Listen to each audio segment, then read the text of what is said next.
Imagine this. You're walking through the bustling streets of ancient Rome in the year 67 AD. Suddenly, your steps halt, your breath catches. You spot the Emperor Nero, making his grand entrance in the Roman Forum.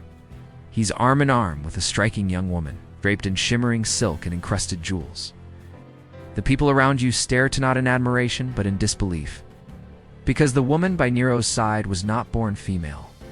That wife was once a teenage boy named Sporus, and what the emperor did to him remains one of the darkest, most haunting cases of manipulation and cruelty in ancient history. Before we uncover this disturbing tale of pain, power, and control, if you're drawn to the hidden corners of history, don't forget to like the video and subscribe for more. This isn't just a twisted tale from Rome's decadent archives. This is a warning about how unchecked power can turn obsession into destruction. How one young boy's identity was erased, and his life warped beyond recognition, to serve the delusions of an unstable ruler. You might not know the name Sporus, but after hearing his story, you won't forget it. Let's start with the man behind this tragic saga, Emperor Nero. Surprisingly, Nero didn't begin his rule as a tyrant. At 16, he ascended the throne with great promise. The Roman people hoped for a new era.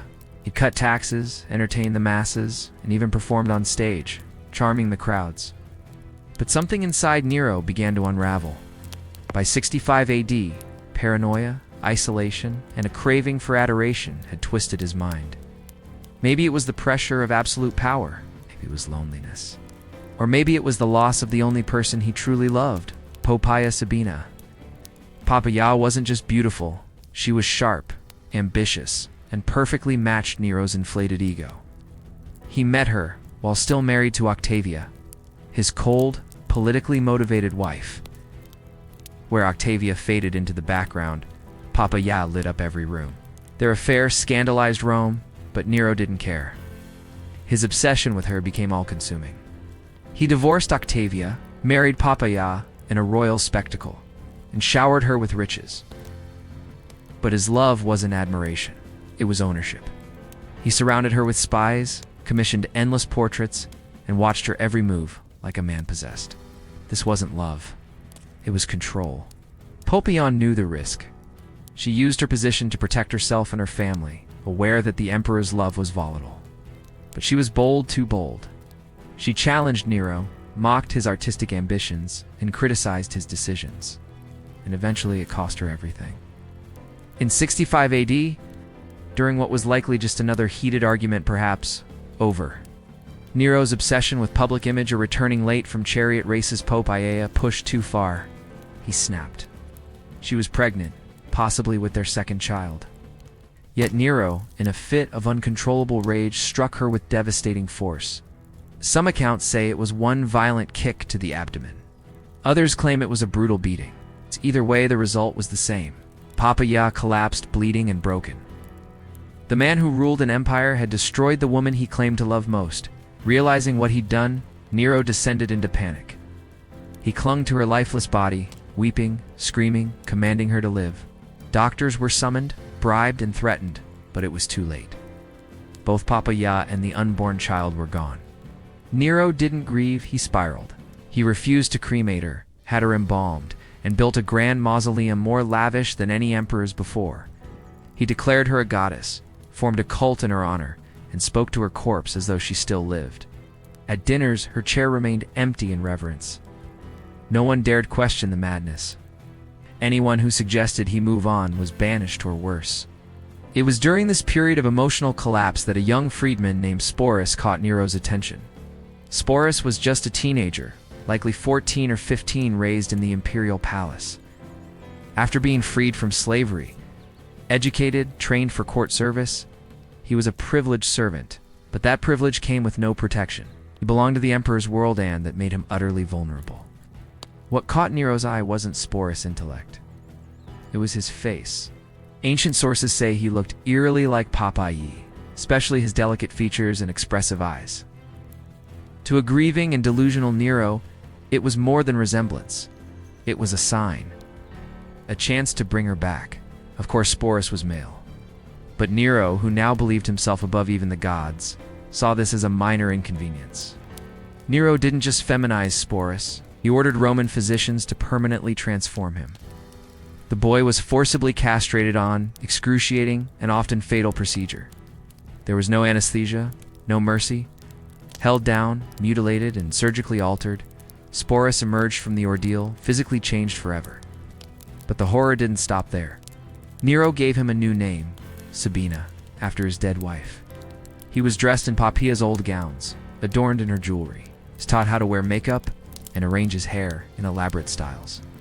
Tutors coached him in how to walk, speak, and sit like a Roman lady. Voice coaches trained him to sound feminine. Every detail of his being was twisted into Nero's grotesque fantasy.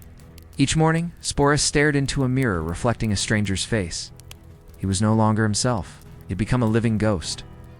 In spring 67 AD, Nero made a shocking announcement. He was marrying Sporus in a full imperial ceremony. The palace was decorated with thousands of oil lamps and rare flowers. Musicians played, nobles gathered, and Sporus draped in silk, wearing Poppaea's jewels, played the role of bride. To the outside world, it was a wedding. To those who knew the truth, it was a spectacle of insanity. After the ceremony, Sporus was treated like an empress. He had his own staff, personal chambers, and even a ceremonial litter. But he was expected to act as Nero's dead wife. He was to recall memories that never belonged to him, and live a fiction that stripped away every part of his true self. When Nero toured Greece to compete in music festivals, Sporus was by his side, presented to foreign dignitaries as the Empress of Rome. One can only imagine the stunned confusion and silent horror of onlookers witnessing the emperor's delusion paraded as reality. But in 68 AD, Rome had had enough. Nero's tyranny sparked rebellion. The Praetorian Guard turned against him. The Senate declared him an enemy of the state. Nero fled Rome with a handful of loyalists, including Sporus. In a villa on the outskirts of the city, Nero weighed his final decision. As enemies closed in, he took his own life. And just like that, the man who had reshaped Sporus' identity was gone. For Sporus, Nero's death brought no freedom. He was now infamous. He'd become a twisted trophy of imperial power.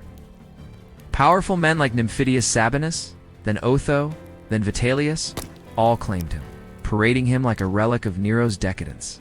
None freed him. All continued calling him Sabina. Under Vitellius, the horror worsened. The emperor planned to throw Sporus into the arena in a degrading spectacle, where he'd be publicly humiliated and subjected to violent abuse for the crowd's entertainment.